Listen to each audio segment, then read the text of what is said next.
오늘 우리에게 주신 하나님의 말씀은 데살로니가전서 1장 2절에서 9절까지의 말씀입니다. 우리가 너희 모두로 말미암아 항상 하나님께 감사하며 기도할 때에 너희를 기억함은 너희 믿음의 역사와 사랑의 수고와 우리 주 예수 그리스도에 대한 소망의 인내를 우리 하나님 아버지 앞에서 끊임없이 기억함이니 하나님의 사랑하심을 받은 형제들아 너희를 택하심을 아노라. 이는 우리 복음이 너희에게 말로만 이른 것이 아니라 또한 능력과 성령과 큰 확신으로 된 것임이라. 우리가 너희 가운데서 너희를 위하여 어떤 사람이 된 것은 너희가 아는 바와 같으니라. 또 너희는 많은 환난 가운데서 성령의 기쁨으로 말씀을 받아 우리와 주를 본받는 자가 되었으니 그러므로 너희가 마게도냐와 아가야에 있는 모든 믿는 자의 본이 되었느니라. 주의 말씀이 너희에게로부터 마게도냐와 아가야에만 들릴 뿐 아니라 하나님을 향하는 너희 믿음의 소문이 각처에 퍼졌으므로 우리는 아무 말도 할 것이 없노라. 그들이 우리에 대하여 스스로 말하기를 우리가 어떻게 너희 가운데 들어갔는지와 너희가 어떻게 우상을 버리고 하나님께 돌아와 살아계시고 참되신 하나님을 섬기는지와 또 죽은 자들 가운데서 다시 살리신 그의 아들이 하늘로부터 강림하실 것을 너희가 어떻게 기다리는지를 말하니 이는 장래의 노하심에서 우리를 건지시는 예수시니라. 아멘. 우리를 통해 흘러가는 이야기라는 제목으로 말씀을 전하고자 합니다. 저는 사실 설교 제목을 정할 때 크게 고민하는 편이 아닙니다. 정해진 본문에서 핵심 표현을 제목으로 정하는 것이 그동안 일반적으로 그렇게 해왔습니다. 그런데 오늘 설교 제목은 저 혼자 설교하는 것이 아니라 다른 세 명의 교역자들과 함께 정한 것이라 많은 고민과 토론 끝에 나온 것임을 알려드립니다. 그래서 그런지 제목이 참 좋은 것 같습니다. 표현이 주는 느낌이 좋다는 것이 아니라 설교를 준비하면서 본문이 우리에게 말씀하는 바를 참 함축적으로 잘 담았다라는 그 점이 참 좋았다라는 것입니다. 본문은 데살로니가 교회를 통한 복음의 진보를 말하고 있습니다. 그렇기에 이 이야기는 결국 복음을 의미하는 것임을 우리는 알 수 있지요. 본문은 데살로니가 교회를 향한 바울의 첫 편지이자 복음이 이제 어떻게 흘러가는지를 보여주는 장면입니다. 바울과 동역자들은 데살로니가에 3주라는 짧은 시간 머물렀지만 그들의 믿음은 주변 모든 지역으로 퍼져나갔다라고 증언하고 있습니다. 그런 그들을 향하여 바울은 격려하며 이르기를 너희 믿음의 소문이 각처에 퍼졌다라고 말하지요. 그래서 그런지 본문을 묵상하면서 참 따뜻하다라는 느낌을 받았습니다. 어려움 중에 보여준 믿음을 칭찬하고 격려하며 소망을 가지라 권면하는 이 바울의 진심이 느껴졌기 때문입니다. 이 따뜻한 이야기를 저는 오늘 설교의 제목을 따라 풀어가고자 합니다. 먼저는 우리를에 관한 내용입니다. 이 표현은 문장에서 이야기라는 핵심 명사를 꾸며주는 수식어이자 이어 나오는 통해라는 표현과 결합하여서 부사어구를 이룹니다. 바울 일행을 지칭하는 것이 될 수도 있겠고 데살로니가 교회라 해도 어울리는 것 같습니다. 궁극적으로 저와 여러분이 이 우리에 속해야 함을 오늘 말씀을 통하여 전하고자 합니다. 이 모두를 아우를 수 있는 표현이 나오는데 그것은 바로 택하심을 받은 자라 할 수 있겠습니다. 사절은 말합니다. 하나님의 사랑하심을 받은 형제들아 너희를 택하심을 아노라 라고 했습니다.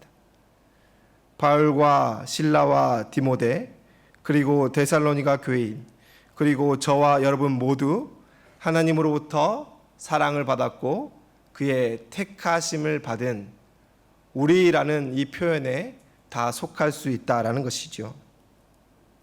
택하심을 받았기에 전도자로 사도로 살 수 있는 것이고, 데살로니가 교인들처럼 믿음의 역사, 사랑의 수고, 소망의 인내로 사는 신앙을 보여줄 수 있는 것입니다. 오늘 본문은 우리가 누구인지에 대하여서 다시 택하심을 받은 자의 정체성이 무엇인지를 알려주고 있다라는 것입니다. 다양한 표현으로 말하고 있고 또 정의할 수가 있습니다. 그런데 제가 강조하고 싶은 것은 이 정체성, 우리가 택하심을 받은 정체성이 무엇이냐 할 때에 우리가 주체가 아니다라는 것입니다.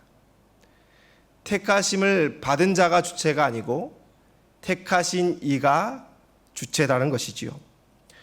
우리를 통해 흘러가는 이야기라는 문장에서 우리는 얼핏 보면 주어 같고 주체 같지만 이 문장의 주어는 이야기, 다시 말해 복음이며 우리는 꾸미는 말이고 부사에 불과하다라는 것입니다. 이는 우리의 정체성을 너무나 잘 말해주고 있지요. 택하신 이의 뜻에 따라 복음의 진보를 이루는 그 길을 따라 이 이야기의 주체가 되신 그의 인도함을 받아 행하는 자가 바로 우리 택하심을 받은 자의 정체성이라는 것입니다. 그렇게 우리가 되려면 내가 내 인생의 주인이 되는 것이 아니라 내 삶의 주체가 되는 것이 아니라 나를 택하신 이가 주체가 되고 우리는 그의 뜻을 따르는 자가 되어야 한다라는 것입니다.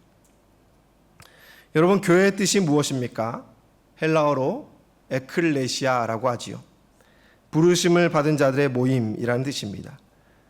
주체가 되신 하나님께서 부르셨습니다. 그의 부르심을 따라 우리가 모였습니다. 그래서 모여서 무엇 합니까? 우리가 하고 싶은 것 합니까? 그렇지 않지요. 부르신 그 택하신 이의 뜻을 따라 살아가는 우리가 교회라는 것이지요. 교회가 교회되는 것은 교인의 수가 많아지고 예산이 세워지고 번듯한 건물만 있다고 되는 것이 아닙니다. 그것은 교회 당이 세워지는 과정이지요. 교회가 세워지는 과정이 아니다라는 것입니다. 바울과 동역자들을 통하여 데살로니가 교회가 세워졌습니다. 데살로니가 교회는 믿는 자의 본, 그 믿음의 소문을 각처에 퍼뜨림으로 또 교회를 세워갔습니다. 이 모든 일련의 과정을 통하여 저와 여러분, 이 향상교회가 세워진 것이 아니겠습니까? 어떻게 이 일이 가능합니까? 이 모든 일의 주체가 되신 하나님께서 이 일을 이끌어 가시기 때문입니다. 그의 택하심을 받은 자가, 그의 부르심을 받은 자가 그의 뜻대로 행할 때에 교회가 세워지는 것입니다. 그들이 그들의 뜻을 주장하고 자신의 뜻대로 살아가고자 방향성을 틀어버리면 교회는 교회가 될 수 없다라는 것을 본문은 말해주고 있습니다.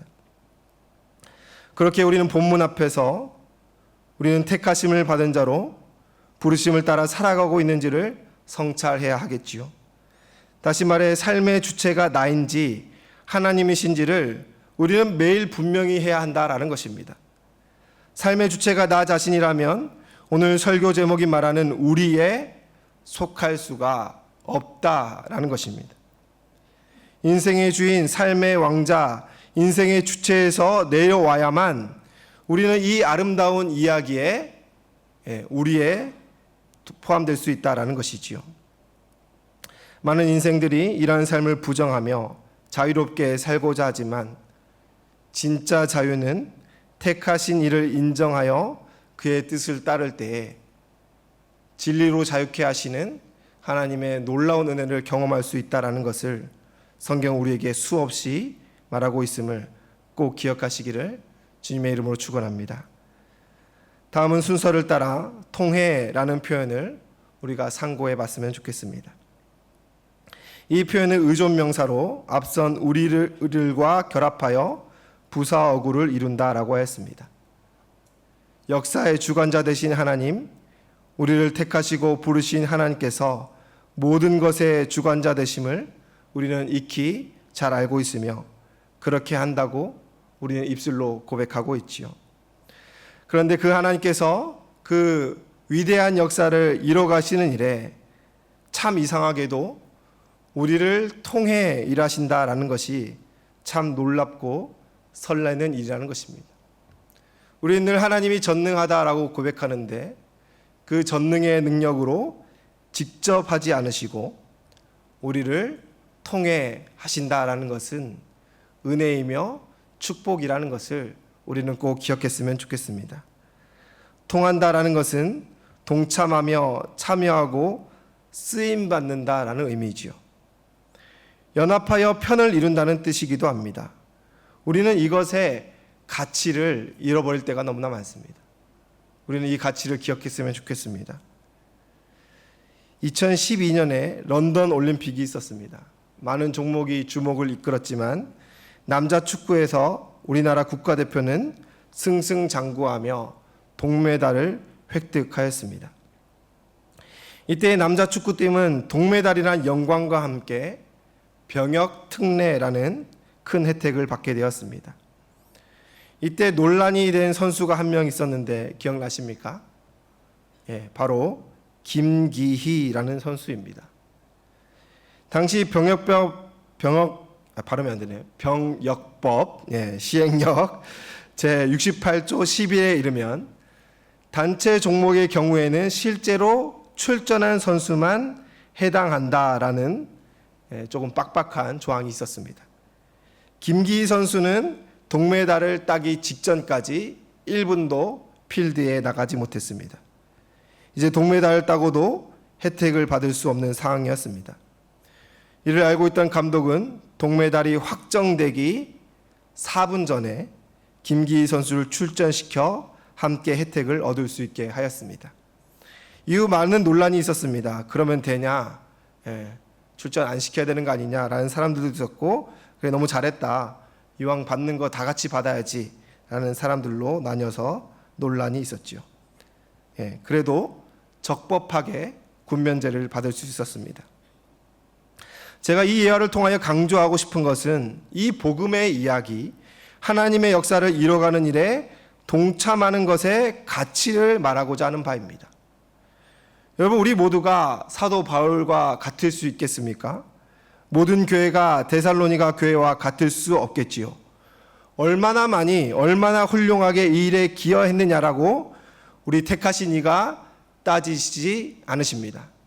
계산하지도 않으시지요. 무슨 기준이 있습니까? 참여하였느냐, 동참하였느냐, 우리 일에 속해 있느냐를 우리에게 묻고 있다라는 것입니다. 하나님께서는 우리를 통하여 라는 이 표현을 통하여 너는 과연 이 우리 일에 속해 있느냐라고 이 시간 우리에게 묻고 있습니다.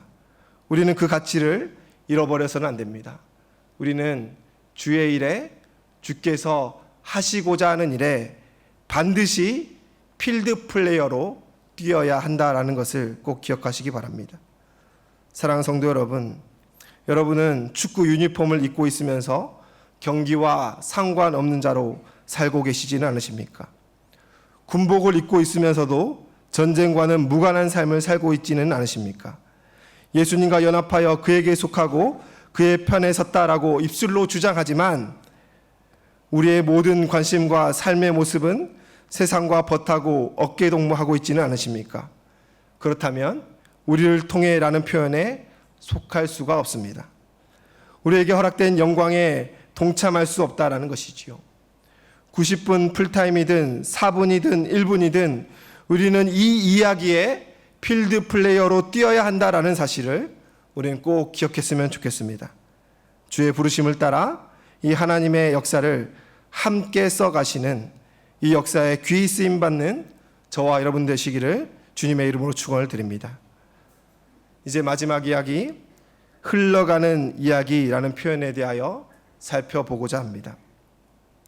서두에서 말씀드린 바와 같이 이 이야기는 문장의 주어이자 핵심입니다.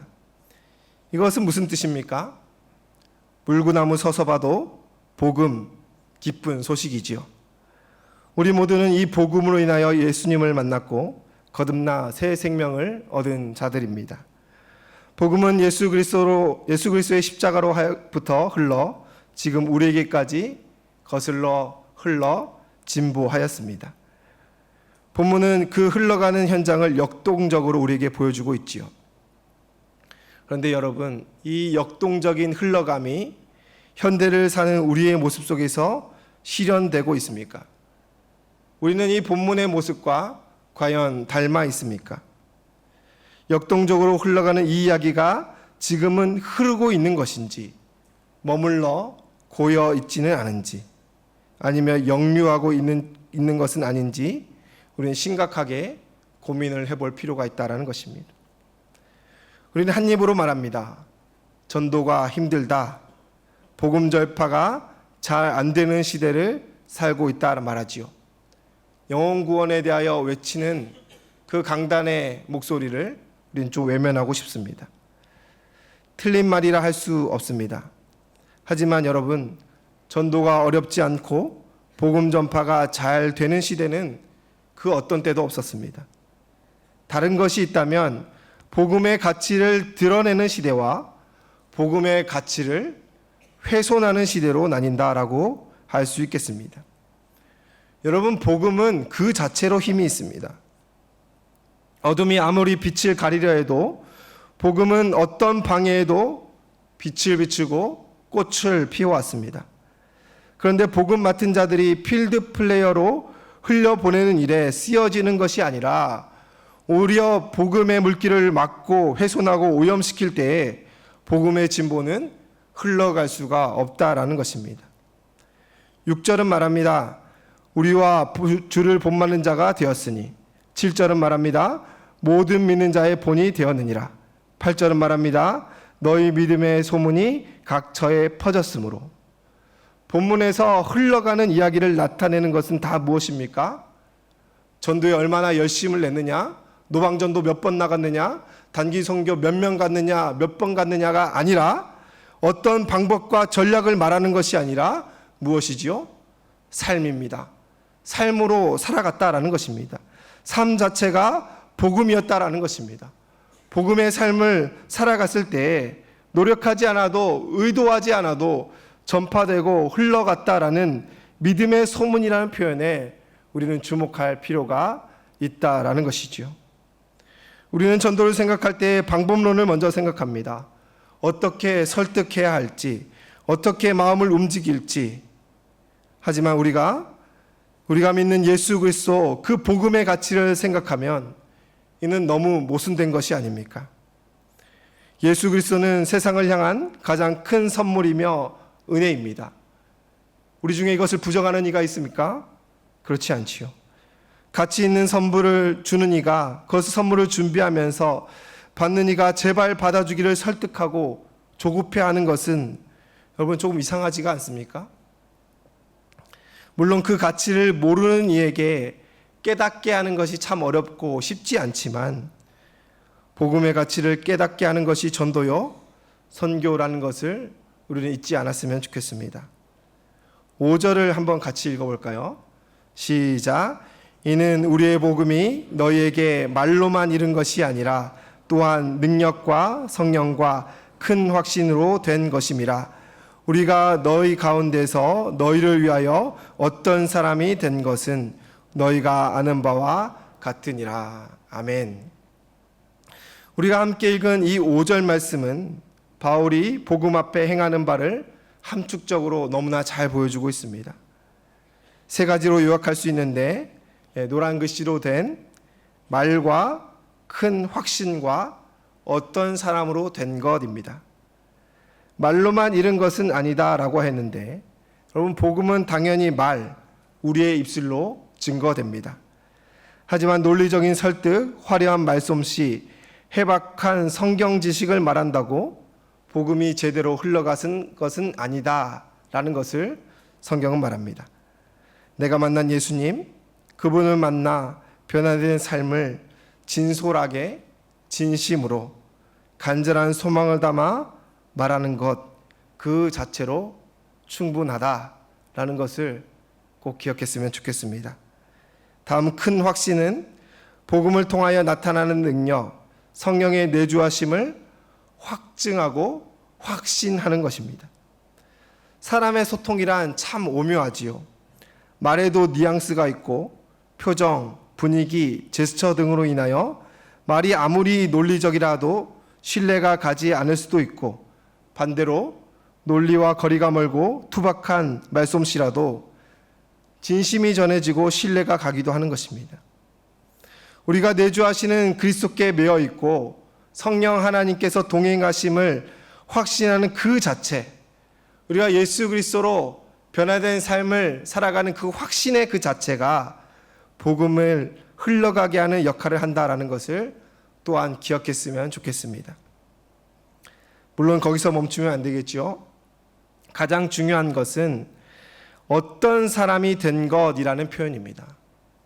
바울이 데살로니가 교인들 앞에서 어떤 사람이 되었다라고 표현합니다. 제가 맡고 있는 삶공부 새로운 삶에서는 이 내용을 다루며 처신이라는 표현을 하고 있습니다. 복음으로 거듭난 자, 하나님께 택하심을 받은 자가 큰 확신을 살아가므로 그 자체도 복음에 흘러가는 통로가 되지만, 믿지 않느니 예수를 모르니 앞에서 행해야 될 행동, 처신, 어떤 사람이 된 것이 필요하다라는 것입니다. 복음 맡은 자는 복음을 깨닫지 못하는 자 앞에서 마땅히 행해야 할 바가 있습니다. 그것이 어떤 사람이 된 것, 처신이라 할 수 있겠지요. 데살로니가 교인들과 바울 일행 사이의 영적 교제는 여러분 불과 3주밖에 되지 않은 것으로 알려져 있습니다. 그런데 데살로니가 지역의 많은 헬라인들과 기브인들과 또 유대인들이 회심하고 그리스도의 십자가 앞에 엎드렸습니다. 이는 바울과 동역자들이 데살로니가에서 보여준 그 삶 자체가, 처신 자체가 복음의 증거가 된 것입니다. 복음을 알지 못하는 자들은 예수님에 대하여 알지 못하고 관심도 없습니다. 그의 사랑과 희생과 그 부어주신 은혜를 알 길이 없는데, 그 알 길을 내는 것이 바로 어떤 사람이 된 것입니다. 그들은 귀를 막고 듣고 싶어 하지 않지요. 교회에 교자만 꺼내도 정색을 하는 것이 우리 지인들의 현실이 아닙니까? 그들에게 예수님을 데려다 놓고 눈앞에서 확신시켜 줄 수도 없는 노릇인데 그들 앞에 보여줄 것이 무엇입니까? 예수님 닮은, 예수님처럼 사는 우리의 모습을 비춰 보여줘야 된다라는 것입니다. 우리가 예수님을 보여주면 됩니다. 예수님의 삶, 그의 겸손, 그의 헌신과 희생, 그 사랑과 한량없는 은혜를 우리가 살아감으로 투영하여 보여주면 되는 일 아니겠습니까? 여러분, 우리 주님께서 말씀하셨습니다. 너희가 거저 받았으니 거저 주라 하십니다. 우리는 예수님께 은혜를 받았다라고 하면서 그 은혜에 감사한다고 하면서 받았으면 주라라는 말씀에 왜 눈 감고 있습니까?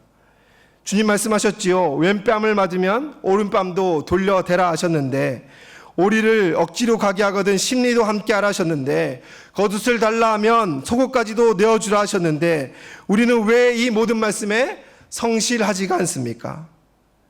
우리 주님께서 말씀하여 주시기를 아버지의 온전하신 같이 너희도 온전하라 하였는데, 우리의 삶 가운데 왜 예수님 닮음이 없으며 왜 하나님 성품을 드러내지 못하고 우리를 통하여 이 복음의 이야기, 이 가치 있는 이야기가 당최 흘러가지 않고 있는 것입니까? 여러분, 우리 말씀 앞에 새롭게 되어야 될 줄로 압니다. 사람들이 예수님께 관심이 없다면 우리를 통하여 예수님께 관심을 갖게 해야 하는 것 아닙니까? 저 사람은 왜 저렇게 살까? 왜 희생하고도 즐거워할까? 왜 포기하고도 만족해야 할까? 왜 저렇게 세상의 기준으로 보면 찌질하고 보잘것없는데 왜 구김살이 없고 항상 기쁨으로 살아가는가? 이것을 보여주라는 것입니다. 이는 믿지 않는 사람들 앞에서 착한 행동을, 예수님 닮음을 억지로 연기하거나 흉내내라는 것이 아닙니다.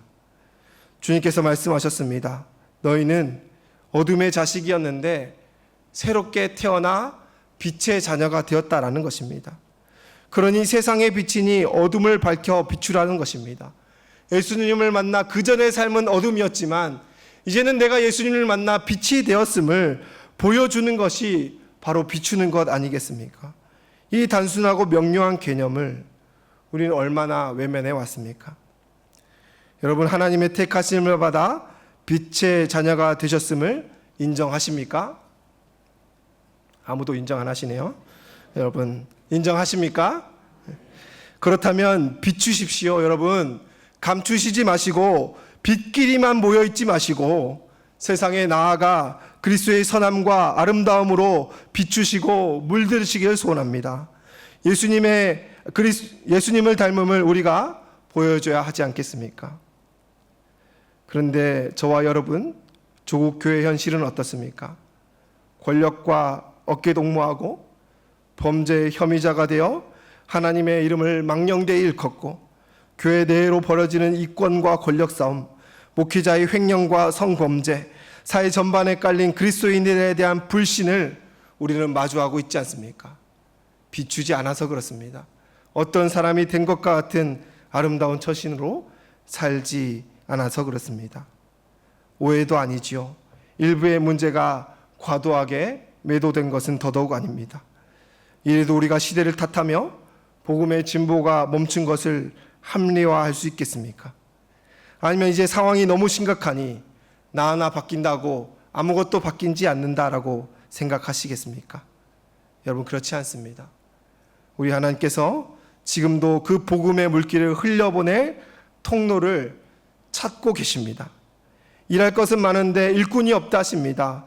이 복음의 물길을 역동적으로 흘려보내야 되는데 통로가 준비되지 않았다라고 합니다. 쓸만한 그릇을 찾으시는데 깨지고 물새고 쓸 수 없는 그릇밖에 없어서 일을 못하고 계시다고 합니다. 저와 여러분이 그 통로가 되고 일꾼이 되며 쓸만한 그릇이 되기를 소원합니다. 늘 마찬가지지만 설교를 하는 제 자신도 이 말씀 앞에 너무너무 부끄럽고 자신 없고 자격이 없습니다. 그럼에도 이제 말씀을 맺으며 제가 그래도 흘려보냈던 이 예수님 닮음으로 살았던 아주 오래전 이야기를 조심스럽게 꺼내보고자 합니다. 얼마나 이와 같이 살지 않았으면 20년 전 이야기를 꺼내야 하나 싶은 마음도 있습니다. 제가 대학 시절 선교사님들이 세운 연변과학기술대학교로 교환학생을 갔고 거기서 조선족 4명, 한족 1명, 저까지 6명이 함께 기숙사를 썼습니다. 그 친구들이 처음 만났을 때 저를 굉장히 불편해했고 못마땅해 하고 심지어 싫어하는 룸메들도 있었습니다. 그런데 거기서 저를 지도해 준 김병현 선교사님께서 그 아이들을 VIP로 삼고 한 학기 동안 전도하자고 도전해 주셨습니다. 그리고 저희에게 큰 가르침, 보석 같은 가르침을 주셨는데 그 가장 큰 핵심은 사랑하고 전도하라는 것입니다. 선교사님께서 강조하시기를 사랑부터 하고 전도하라는 것입니다. 그 아이들을 향한 사랑의 마음이 생기지 않으면 예수님의 옛자도 꺼내지 말라 하셨습니다. 그래서 그 아이들을 품고 기도하는데 처음에는 사랑의 마음이 생기지 않았습니다. 저를 싫어하는데, 경계하는데 사랑의 마음이 자연스럽게 생길 리가 없지요. 특히 저보다 2살 아래였던 이춘광이라는 친구가 있었는데 유독 저를 멀리하고 조선족이면서 자기는 조선말 못한다고 제게 중국어로만 이야기했습니다. 당최 무슨 말인지 알아들을 수가 없었지요. 사정을 보니 집이 가난했던 춘광이는 공산당원이 되는 것이 꿈이었고 공산당원은 절대 종교를 가져서는 안 됐기 때문에 신학생인 저를 극도로 경계하였습니다. 나를 싫다는 사람, 나를 경계하는 사람을 사랑하는 것이 과연 가능할까 싶었는데 매일 춘광이를 위해 기도할 때 사랑의 마음이 조금씩 싹트기 시작했습니다. 그래서 춘광이 한때만큼은 저는 예수님처럼 대했던 것 같습니다. 모든 것을 용납하고 용서하고 왼뺨을 치면 오른뺨도 내어줄 수 있을 만큼 춘광이를 참 사랑했습니다. 이 아이만큼은 예수님을 믿었으면 좋겠다라는 생각이 매일같이 성령께서 저에게 부어주셨습니다. 그래서 할 수 있는 바를 다하여 전심으로 이 아이를 사랑했습니다. 그런데 춘광이도 그런 제게 조금씩 마음을 열었고 적어도 저를 피하거나 중국어로는 말하지 않게 되었는데 춘광이에게 밥을 먹으러 가자라고 할 때마다 가지 않고 혼자 값싼 라면을 구석에서 먹는 것을 보았습니다. 당시 한국 돈 500원 정도면 먹을 수 있는 학교 식당이었는데 춘광이는 150원짜리 라면으로 끼니를 때웠습니다. 그래서 제가 조금 머리를 썼습니다. 춘광이에게 이 생일에 식사 카드를 선물하기로 마음을 먹었습니다. 당시 학교 식당은 버스 카드처럼 충전을 해서 태깅을 하고 들어가는 시스템이었는데 잔액이 뜨지 않았습니다. 그냥 찍으면 띠딕 하면 들어가고 띡띡 하면 못 들어가는 그런 시스템이었는데 제가 식사 카드를 하나 사서 춘광이가 4학년 때까지 먹을 수 있는 식비를 계산했습니다. 하루에 3끼 1,500원. 그것을 4년 하니까 너무 많더라고요. 그래서 그동안 다녔던 일수를 빼고 방학도 빼고 공휴일도 다 뺐는데 그래도 상당한 금액이 되었습니다. 제가 당시 누군가를 위해서 써본 가장 큰 금액이었습니다. 그 금액을 충전해주는 그 가게 주인도 놀래서 이거 안 된다고, 잃어버리면 큰일 난다고 했는데 그래도 충전을 했습니다. 그리고 생일 선물로 주며 라면 먹지 말아라, 밥 먹어라 하면서 얼마 안 넣었으니 떨어지면 이제 네가 채워서 꼭 밥 먹어 하면서 전달해 주었지요. 그 춘광이와는 더욱 친해졌고 학기가 끝날 때쯤 조심스럽게 사형리로 전도하고 교회도 한번 같이 갔던 추억이 있습니다. 그 후로 7년이 지나 제가 중국으로 또 갈 일정이 있었는데 그것을 한 춘광이가 저를 자신이 있는 상해로 초대했습니다. 연변 촌뜨기가 상해로 취직을 했더군요. 그래서 가서 만나니 연변 촌뜨기였던 춘광이는 없고 멀끔한 차림의 회사원이 한 명 서 있었습니다. 상해의 높은 빌딩 숲 중 가장 너무 세련된 건물 앞으로 가더니 자기가 다니는 회사라고 자랑을 하는 것이었습니다. 사원카드를 태깅하면서 들어가는 그 춘광이의 뒷모습이 얼마나 멋있었는지 지금도 눈에 선합니다. 그런데 춘광이가 사무실로 가서 자신의 자리를 보여주고 싶다라고 데려갔는데 큼지막한 책상에 이런 문구가 써 있었습니다.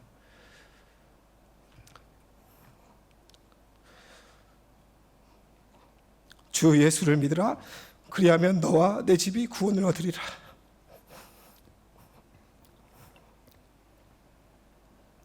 그것을 보는데 눈물이 쏟아졌습니다. 그때 춘광이는 우는 저에게 말했습니다. 그때 식당 카드 너무 고마웠고 밥 먹을 때마다 제 생각이 났다고 합니다.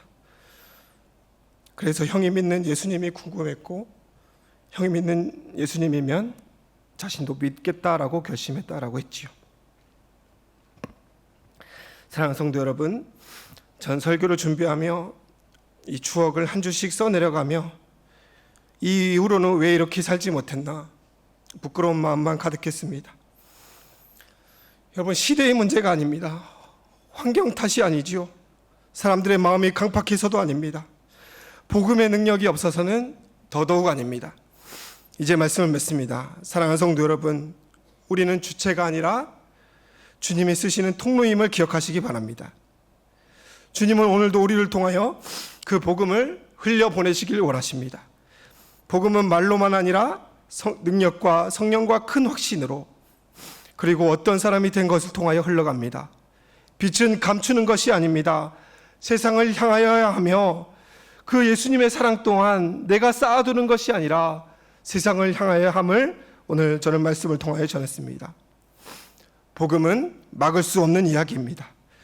우리를 통하여 흘러가는 이 이야기가 저와 여러분의 이야기가 되기를 주님의 이름으로 축원합니다. 함께 찬양하겠습니다.